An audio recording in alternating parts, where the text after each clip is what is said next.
Sorry that it took us a while, Todd, but Yeah, sorry, man. Hope you're still listening, Todd. Oh, I'm sure he hope is. Todd didn't get angry that we never used his suggestion. Stop listening to us. Well, there was a great suggestion because what Todd suggested was that we look at Stanley Kubrick's The Shining. Yeah. Because it turns out there are a ton of theories on the interpretation of what the movie is all about. Yeah, it's surprising, actually, how many weird little hidden meanings people seem to find in the movie. And I hadn't seen it in like 20 years. So I remember several years ago I watched, there's a documentary which is going to come up, so we'll just talk about it now, Room 237. Oh, you saw that? Oh, yeah. I've watched seen it several too. times now. Yeah. But I remember watching it before and thinking, I don't remember any of this stuff. I've since watched The Shining about 2.5 times in a week and a half. So at my house, The Shining is no longer allowed. Yeah. I got into a lot of trouble for continually watching that bet, movie, and I know yeah. you weren't. Well, I had never seen it before, because it may or may not shock our listeners to know that I hate horror movies. Like, I don't watch them at all. In fact, if there's like even a remotely scary, tense soundtrack to something, I probably won't watch it. This goes back to legitimately, I think I was a year and a half old. My mom tried to show me Bambi. She'd never seen it before. And it terrified you? Well, and you know, the moms in her group said, "Oh, don't worry, the kids don't know that, spoiler alert, the mom dies." No, the kids don't realize that. And you know, the music kind of comes up, and I stand up on the couch. I'm a year and a half old. I stand up on the couch as the music's just like, ooh, you know, and Bambi gets out of the fire, and I just turn to my mom and I go, "Mama, where's his mama? Mama, where's his mama? She got shot. And my mom just just gently took the remote and turned it off and said, "She comes back at the end. Let's go do something else." And I think that moment with the music is a very good representation of I can't. And this one was so bad. I mean, I texted you about it. In the middle of it, I was like, do I really have to do this? Because... Yep. No, I think, what is this movie about? Why are we watching it? And I just cleaned up what that message said. That was super clean. I did not, I was not excited about watching it. I think it was the soundtrack. I think that if it had a different soundtrack, if it had wacky sax in it, well, but see, that's the thing. It's a very, it's totally Kubrick. That movie is absolutely Kubrick. And spoiler alert for everybody: if you haven't seen The Shining, I know you were going to get around to it, and it's only like 35 years old. Yeah, but we're going to talk about this movie in depth. You might want to go rent the movie first. You might want to pause the podcast and come back in a couple of hours when you finish The Shining. Yeah, it's a good movie. I know that. Devin didn't like it. No. I liked it. I just don't like movies like that. And the thing is like I like all of the other Kubrick movies I've ever seen. So it was just this. Well, horror. This one's kind of an outlier because he always wanted to do horror. So this was a bit of an outlier for his catalog. Yeah. He actually he did a little bit of everything. He really did war movies and horror movies. I mean, you've seen like it's obviously Doctor Strangelove. That's one of my comedies. favorite movies of all times. You guys know that because I title all of the names of my scripts in that fashion. Yeah, I don't know if you guys have picked up on that. How I learned to stop that and love the bomb. Yeah, and all that stuff. Yeah. How I learned to stop worrying and love the Toynbee tiles. Yeah. Or, whatever. Yeah. And then one of my faves is Clockwork Orange. I like that one too. Which is another darkly humorous movie. It's really very funny, but it's in a very dark way. Yeah, he was a very unique director. Yeah, absolutely. Yeah. Very talented. Absolutely talented. But let's go ahead and kind of step into what we're going to talk about here. You don't want to talk more about how much I hate horror movies? Well, we could. We could do a whole episode on that. Let's do that one later. You might turn our listeners off. Yeah. Okay.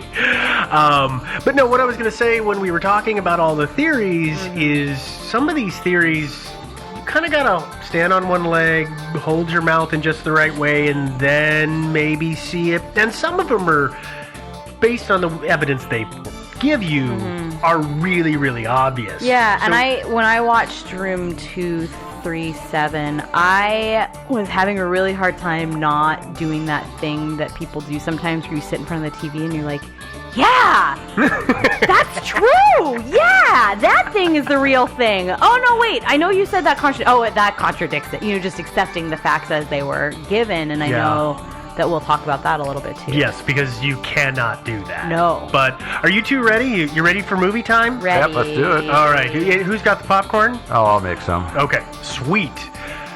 First bit of business, let's talk about The Shining, not the movie, but the book. Yes. Yeah, by Stephen King. By Stephen King. It's a little different. It is. So King wrote the Slightly. book, and it came out in 1977. And the baseline story is the same. And I'm going to give you a baseline version.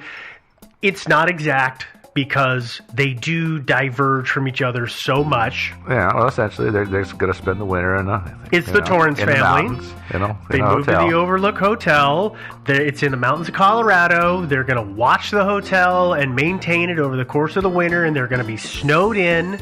There's three main characters at that point. We've got the father, who is Jack, the mother, who is Wendy, and the son, who is 5-year-old Danny. That's our main characters. Well, and Danny has telepathy. Yes, it turns out Danny can see things. He can shine. He can shine, as it is called. Yeah, so you can not only read minds, communicate telepathically, but also can see things that happened in the past and in the future. Or are going to happen. And he has the, what's his name? This little Well, in the Tony, movie, he alter has ego. Tommy. Tommy, but that's in, Or only Tony, in the, Tony. Sorry, it's Tony. But that's only in the movie. Yeah, in the not in the movie, book. he has Tony But in not both. in the, oh, in the book too. Oh, he In did? the book, Tony is there. I didn't read but the book, sorry. And You gotta, okay, what Devin is doing, by the way, everybody, is she is imitating Danny with the pointer finger up and down to talk. So right now, up and down conversation. yeah. Nah. That is not present in the book. He talks to Tony in his head. So the finger thing is a way to visualize it for film. Yeah, interior monologue is really hard to do It in is. movies. So what happens, of course, Danny sees things. Those things are affecting his father. His father goes nuts. He tries to kill the family. The father dies, and Wendy and Danny escape the Overlook. Yeah. That's the short version. That's a very evened out, because again, they diverge so much. But the hotel is like haunted, I guess you could say. Yes, Or it's a very has- hellish or place. It's inhabited by a very evil presence. I would say evil presence is the right way to go about it. Yeah. So like I said, King published the book in 77. Yeah. Kubrick got a hold of it, decided he wanted to make it into a movie. But, of course, he needed to make changes for it, because as we just said, internal monologues don't work on film. Almost. Well, you can No. do it if you're going to have the narrator. Yeah. But But that's a bad format for a horror movie. So. That's right. A movie that was very faithful to the book was Fear and Loathing in Las Vegas. And it really it wasn't- really sucked. It didn't work. I mean, the wasn't book was hilarious, and the movie just sucked. Is, and King, being flattered that Stanley Kubrick is asking to turn his book into a movie, says, go ahead, change what you want, not realizing quite how much was gonna get changed. Oh yeah, pretty much everything. King hates this movie. Yeah. Yeah. Absolutely hates the movie. And it's because of the fact that Kubrick went in and slashed so much out and then changed so many things that he had to change. Yeah. But Yeah. it's still- really interesting. It turned out to be a good story, a good movie. They're just not the same story. Not quite the totally. same. Not story. quite the same story. Yeah. Now, we're going to focus on the movie. So, we're going to talk about the actors briefly here.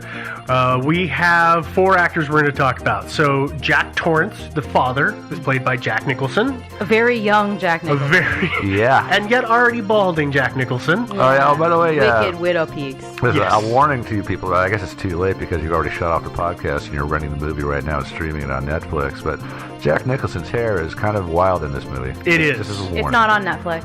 It's not on Netflix. No, you can't stream I it. think Amazon Oh. Prime is where I watched it. I don't remember This is where. sounding like an ad. I'm sorry. Yeah, anywho, our next character is going to be Wendy Torrance, the mother. She was played by Shelley Duvall. She's a great character. She's, yeah. Yep, we're going to leave it at that. Yes. We have the son, Danny, who is played by a 5-year-old boy named Danny Lloyd. Who, fun fact, didn't know that they were filming a horror movie, and I in know. fact didn't even see the movie or like find out anything about it until he was like 14. It's like 9 years later. His parents finally said, "Yeah, all right, fine, you can see this movie." Yeah, he was and 16, didn't, I think, yeah. Apparently, he was like horrified. He had no idea. They any of told this him it was a going drama. on. Did you watch the Yeah. making of that's out there? And Yeah. there's one guy, I cannot remember his name, but he was basically Danny's handler. He hung out with Danny. He did everything. So as soon as the scene was done, hey, Danny, let's go do this. He'd grab his hand. He'd run down the hall. Like, they were totally keeping him sheltered, I would say. They do this with child actors a lot. There's this movie called The Fall. And one of the characters is a little girl who only speaks Spanish. And they actually had to film all of her scenes in sequence as she learned English, so her English would get better.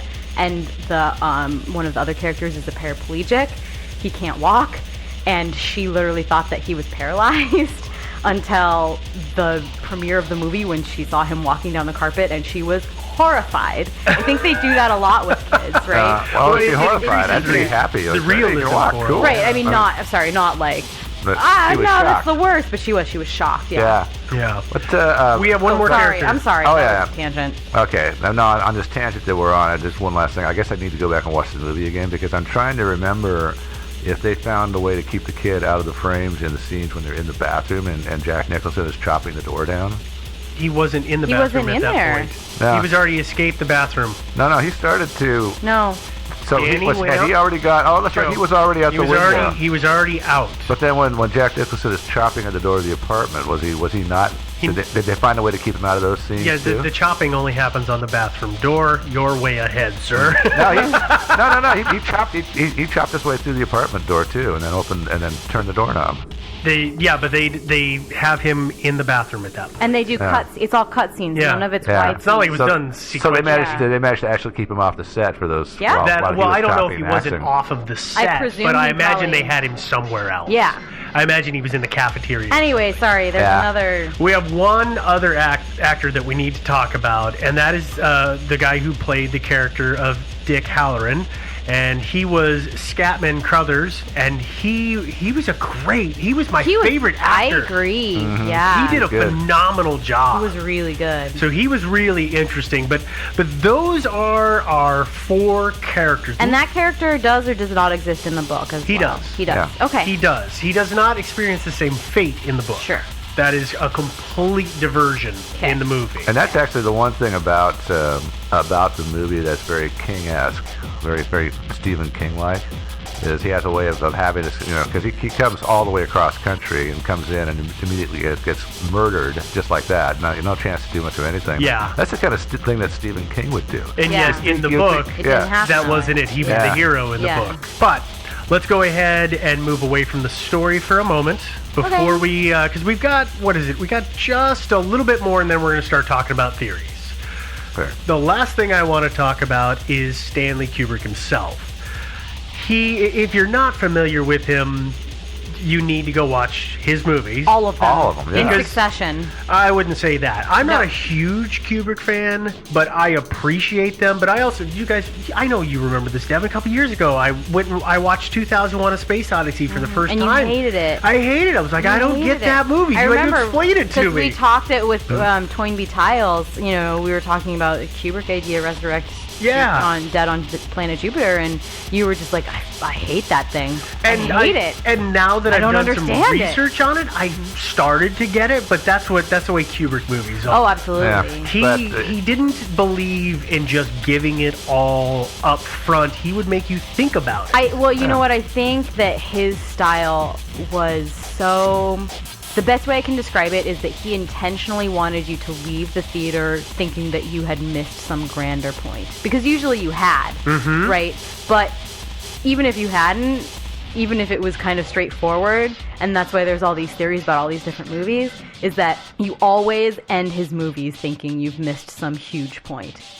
Even if there's not. It's just his way of Yeah. giving you the story. Yeah, that's just the way that he tells stories. I guess. I mean, I didn't leave the theater after I saw Clockwork Orange thinking I missed the point. But maybe I did. I don't know. Well, yeah, I mean, I think for me, as you read a little bit about him and you start to actually kind of intellectualize about the movies, you realize, like, oh, there's so much of this kind of ethos around him that there must have been some bigger message there.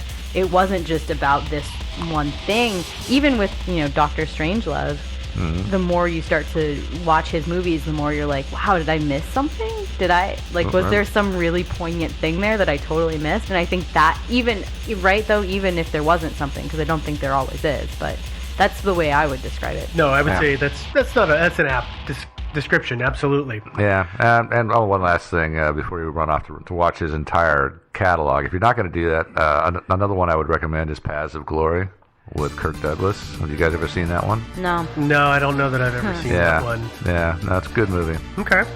Well, let's give a little bit of bio data here on Stanley.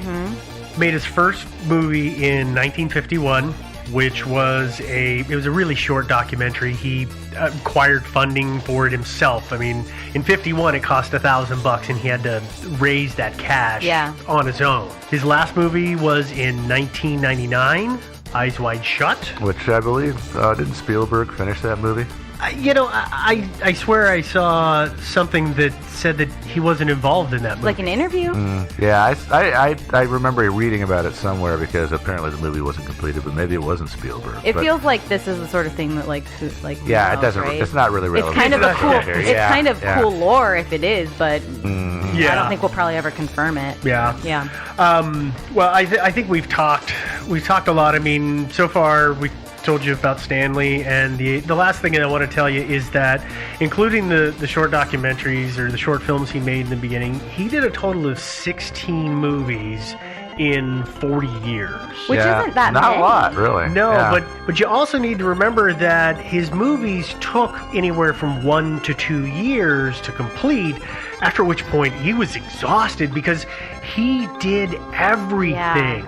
Yeah. He did all of he's involved in art direction, in the cinematography, in the soundtracks. He did all of the editing. He had full control. He was hand cutting it, wasn't he? Yeah, well, yeah, and he had it all sent to his home, and he did all of the edits. And the thing about it is he would take scenes over. He would take many takes.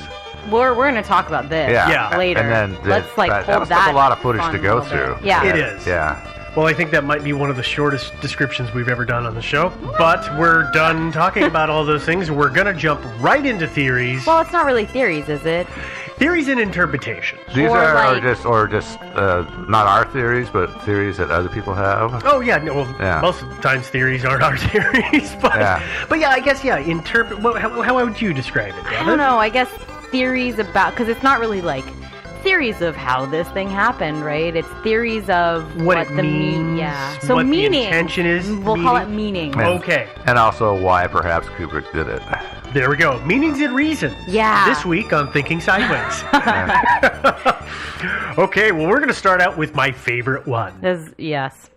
We're going to start out with the first meaning/reason, which is the moon landing. Because it was faked. Of course it was. Let's talk about, well, no. These theorists aren't saying that it was faked. They're saying we made it to the moon, just that we didn't make it to the moon at this particular moment, or the footage isn't, right? Right. So let me get this, because there's actually it's more than that, right? It's more than just saying, oh, you didn't make it to the moon and we did it on a soundstage, because they're not saying we didn't make it to the moon. They're saying that the footage that was sent of Neil Armstrong and Buzz Aldrin hopping around on the moon for 20 some odd minutes was fake. Right. That's what it says. Yeah, I think it's important to clarify that, though. Yeah, that is a good point. But why was it faked if we made it to the moon? Because we have... Let me get into this first, and then we'll cover that at the end. Yeah. You are just raring for the end of everyone tonight. Wow. All right. According to this, Kubrick was the one who did all of the filming of the astronauts on the moon. He directed it. Yeah. And he then had remorse over it, and so he's explaining that through things in the movie The Shining. Officially, according to history, the United States landed on the moon in a manned mission in 1969. Yes. That's when we talked about Buzz Aldrin and Neil Armstrong. Suddenly lost that name. You would think I'm the one who's been working crazy hours. But in 1968, which was the year before that happened, Kubrick released 2001: A Space Odyssey. And that had some really elaborate space scenes in it. Yeah. On the and moon and, yeah. and guys floating around in space. And that was all done with a technique that is called front projection. Yeah. The simple version of what front projection is you have your actors, they're standing in front of a camera. You have some kind of plane behind them so that the ground doesn't just continue to go flat. Something You have a rises set, up. A set that they are physically on, right? Right. Yeah. Behind that is a reflective surface, which I'm just going to call a mirror because it basically is a mirror. But that mirror is big and turned at an angle. And from the side, another camera is projecting something on it. It's so like- that they look like they're in front of what's being projected, whether it's still or motion film. Right. So it's like pre-good green screen. Absolutely. There was technology at the time where you could fake the backgrounds, but it was really bad. Oh, yeah. My favorite, I always think of that old is going around, and you can tell that they're showing it on a movie screen from the other side. Yeah. So he didn't want that because it looked like crap. Yeah. So he used this technique. And therefore what? And therefore, it was very realistic. And there's a very easy scene in 2001 that I think shows this, where I think it's 3 people are standing on the lunar surface, and they're on a bit of a ridge. And I even noticed Yeah. that part of the bottom of the scene was taken up by lunar rock, and it seemed odd to me. But that's a very easy example of how it worked. So what they are then saying is that this is how he made the footage that we all saw, or that everyone saw in 1969. And in fairness, when you watch 2001: A Space Odyssey, or you look at pictures of them on the quote unquote moon, it looks really good for that does. time. It actually looks Yeah. pretty dang good for this time. It does. With our CGI technology. Yeah, I mean, except for the footage of of spaceships, I'm Right. I'm omitting the Discovery. Discovery was a huge model they filmed on the soundstage. Yeah. And but you see this, like early on, you see a satellite going around the Earth, and it looks like they drew it on cardboard. Oh yeah. Yeah, but I That's think the only thing about the movie that doesn't look great today. right, but it I think holds up really in well. support of this theory, right, you look at the images of these actors on a soundstage with this front projection on the quote-unquote moon. It looks real good. And Yeah. if you think about front projection, and then I went back and watched some of the footage of the 1969 landing, the camera, It's the real lunar low. surface Yeah. takes up about half of the left frame and then slopes so that it's taking up about a quarter of the right-hand side of the frame. So that is, of course, for this more ammunition to prove that it was faked this And it's way. grainy. It's not Very HD. grainy. I think there are some points to be made about this, whether or not I totally believe it. Yeah, well, and we're going to move away from front screen or front projection. I keep wanting to call it front screen for some reason, but it's not. No. We're now going to move to the Overlook Hotel in The Shining, and we're going to go to the second floor. If you've seen the movie, you know this because it's the red and orange and brown hexagonal carpet. Yeah, and this is towards why, right? This is evidence of him telling the story. Yes, it's saying that he used that carpet as a way to make a very obvious clue. That he had faked the moon landing. Yes. No, we're no longer on the. This is how he faked the moon landing. Correct, not Okay. how, but this is his way of telling. Okay. And exactly how does it reveal the If you look at launch pads at Cape Canaveral, suddenly can't say that word either. Canaveral. Canaveral. Yeah. Putting the R in a weird place, Steve. It's fine. It's like when I said cavalry Yeah. instead of cavalry. Mm-hmm. Both of those are wrong. Wrong. Well, yeah. There's the Cape Canaveral pattern. Mm-hmm. But But they're saying that because those launch pads are in hex shapes, but they're not perfect hexes because of the land around them. You can see, and I've seen images superimposed, when the camera's at just the right angle, so the perspective is stretching things out, it's almost a perfect match to a couple of those launch pads. So Kubrick then had that carpet made. You'd think he would have gone and bought a roll of carpet, for the That's set. why he chose the carpet. You would Oh, think I that. see. I don't know. But this is the same scene where something else a little suspicious happens, right? Like this is the scene where Danny happens to be wearing that sweater. Yes. Yeah. Yes. So that's the other clue in here is that Danny is wearing the Apollo 11 sweater. So I think it's part of it is that these things coincide that makes people suspicious, right? It's Yeah. not just because you can kind of make the hexagonal thing fit. It's also because Danny happens to be wearing an Apollo 11 sweater. That is another key piece Am in it. I jumping? No, Okay. no. It's Sorry. absolutely an important thing there. I think this is what you guys or Joe was kind of getting into a little bit, which is why would this footage, the lunar landing footage, We have been jumping around. yeah, a little bit in this theory, but why did the footage get faked? There was a space race. We had to get to the moon, and of course, the Russians were wanting to get to the moon. So, according to this, we couldn't get there. We couldn't get there first, so we faked it. That's why it happened, so that we could have supremacy in that manner. Even if it wasn't real, they would think it was real, How- so we would win. And history would remember us as being there first. Okay, and then so are they saying that eventually one of the Apollo missions? Eventually, actually, we got men on the moon. Yes, Which Apollo mission was it? they don't say. Conveniently, Yeah, that is handy. yeah. In the readings for this particular theory, you'll also come across some stuff that talks about a strange light in the night sky that shouldn't be there according to the stars. And there's a million reasons why that is, but the theory says that there was a random light on in the studio that mirror picked up. Oh, it's interesting. That's not what I had read about it. It was that it was the light of the projector. That's where the projector was like pinhole hitting. Oh. That's what I read. Oh no! See, one of But them I they're talked about totally was different. some light was left on was what yeah. I got. But, Yeah. That, I mean, either way, it's that's government for you.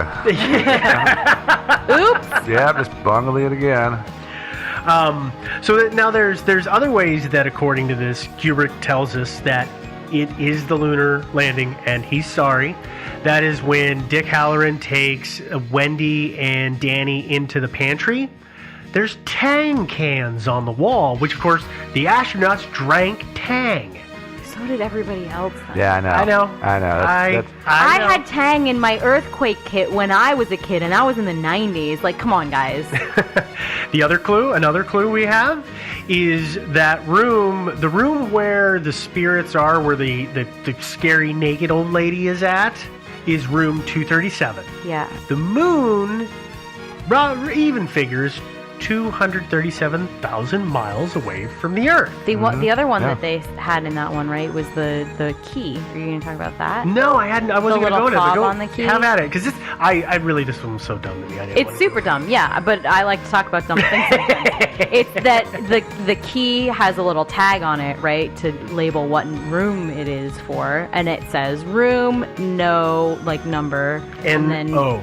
yeah, but N-O, and it's a capital N and a tiny little O. So people say, well, you can only have it say room, or if you add the N, it can be moon.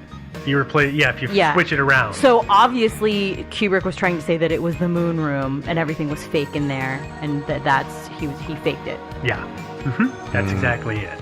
So smart. Okay, so there's the last thing. I'm jumping ahead. Yeah, you're forgetting about the twins. I am. Gemini. The Grady Girls. yeah, the Grady Girls. Okay, you hear them referred to as the twins because the girls who played the characters of the girls in the blue dress are twins. Fraternal. And super creepy. Super creepy. Yeah. Yeah, well, I've seen them as adults and they still look really They a lot didn't alike. look that much alike. to me Yeah, I as got that kids. too. Yeah. But people point out the fact that Ullman, the manager of the Overlook Hotel, says that they were the Grady Girls about 8 and 10 years old, and in the book, they're not twins. Good point. Yeah. So people say, well, obviously this is a reference to the Gemini space program Right. as you were heading to. Because he was using twins and when they didn't need to be twins. And, we've You got... should have used triplets, though. But Gemini was the space program that was in effect before we started sending men to the moon. That's when we were doing all of our research. 'cause The it was, orbital missions? Yeah, it was 2 astronauts in a capsule, two basically. astronauts in a capsule. Actually, they did some interesting stuff, and it was all leading, research and techniques leading up to the success of Apollo. 2 astronauts get into a pop can, Yeah, basically. No, but actually, the Gemini missions, we did our first spacewalk from a Gemini capsule, and then there was one cool mission where they launched one capsule, and then a couple of days later, they launched the second one. And they actually rendezvoused in orbit and connected up and stuff. And so all kinds of really kind of cool stuff. Yeah. And it was important to the Apollo mission later. But according to this theory, the girls are the direct link to Gemini. They were the predecessor. I mean, I get it, right? They were the predecessor to Danny. They were the last kids that lived there. But they were the Gemini, and... Well, no, because you can't do that, because they say, well, then the Torrance family is 3, which would then be a reference to Apollo, yeah. but that takes away the caretaker Grady and his wife who were already there. So that doesn't actually work. But you could spin the theory that way. But Danny was, Tony? And also could shine to, what was his name? Dick Halloran. Yeah. So he was 3. Oh, there you go. Maybe. Well... Let's. I'm sorry.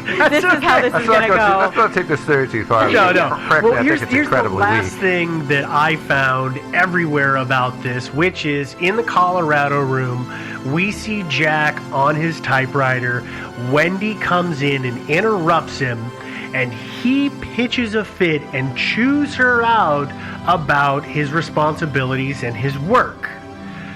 All the proponents of this say, well, that's a word-for-word representation of a conversation that Stanley had with his wife about his regrets and the money for doing the moon landing footage.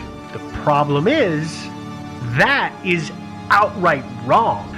Because, thank you, New York Times, their stuff is archived and on the net, and there is an interview with Jack Nicholson talking about the fact that he and Kubrick had initially looked at the scene. He had talked to him about the fact how it reminded him of what had happened with him and his then ex-wife just before and then during their divorce. Kubrick or Nicholson? Nicholson's. Okay, sorry. Yeah, Nicholson's divorce. Sorry, they both were married several times. Right. I had to think which one we were at that point. But then, so they wrote the scene together, which means that it couldn't be a direct representation of a conversation that Stanley had with his wife. Exactly. So, yeah. We've shot this one full of holes. Besides, It's kind of a colander at this point. Who had a listening device planted in their apartment anyway? No, that it would have been that Kubrick wrote it, right? But that's bunk. There's bunk. and one other fork to stick in this thing is that the reference to Room 237 representing the 237,000 mile distance between the Earth and the Moon is the room number was not actually 237 to begin with. It was 217 in the book, and they're thinking that they changed it to 237. The reason they did that is when they filmed exteriors at Timberline Lodge up on Mount Hood, the lodge asked them to use a different room number and not room 217 because they were afraid that people would be afraid to stay in room 217. But Joe, they don't actually have a 217. No, they do. Sorry.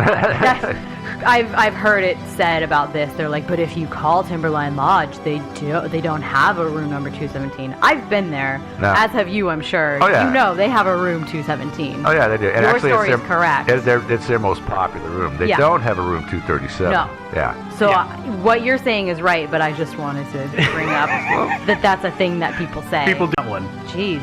Poor horse. Okay. Let's talk more about horses. Well, a little bit. Not really. We're going to go to our next one, which is that this was all about the massacre of the American Indians. Here's how it goes. when the Torrances first get to the hotel and Stuart Ullman is showing them around, he's the manager. He tells them that the hotel is built on an Indian burial ground and that during construction they had to fight off Indians, so there's probably some buried there. And then as you see the scenes as they're panning around the hotel, and if you watch, there's a lot of Native American artwork, and there are photos that there's at least one very prominent one that is a man. It's just a headshot of a man in a headdress. Then we talked about, the artwork, which is going to be the tapestry in the Colorado Room, which is a huge tapestry, giant thing. So again, there's... But this movie has a lot of giant things in it. A lot of huge rooms in this movie. Huge rooms, the huge rugs. All the rugs are themed. They're kind of a Native American themes. Some of the floors have inlays that are the Native American themes. So it's everywhere. But they are saying that that's because he's trying to tell us that this is about the American Indians. But were there any pictures of dead Indians? No. But there were, besides closed. That, there is, we're going to talk about the pantry a number of times, and we're going to go back to the pantry right now, because when Dick Hallorann shows Wendy and Danny the pantry, there are cans, again, big cans, they're big Calumet baking soda cans. Mm-hmm. Which, it's not surprising they're there. Because it's part of that was a major brand at the time, and it's stockpiling a giant hotel that feeds gads of people. Yeah.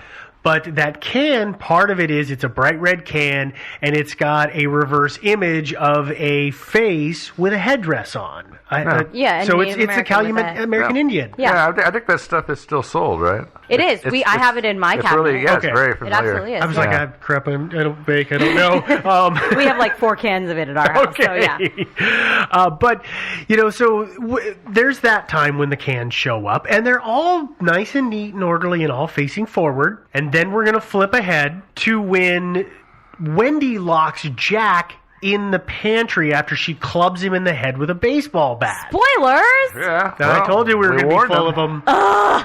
It's a good thing you watched this. Yeah. Well, at that time, when Jack is leaning against the door, talking to Wendy, trying to open it, you can see all of these cans on the edge of the shelf, except they're now no longer square. They're slightly turned. You can't see everything.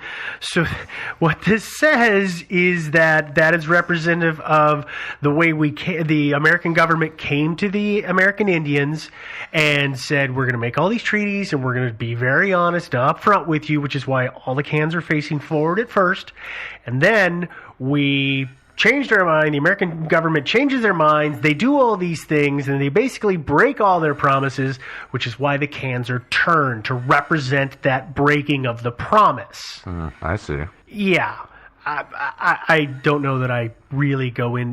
That doesn't make sense, how the twist of a prop. But I have seen photos of Stanley there very specifically adjusting the cans. Could have been for lighting reasons or too much detail or not enough. I don't know. Oh, go ahead. I was just going to say that I think that Stanley, if nothing else, was really good at setting the mood. Mm-hmm. And I know that there's been a lot of talk about his really great ability in The Shining to create this sense of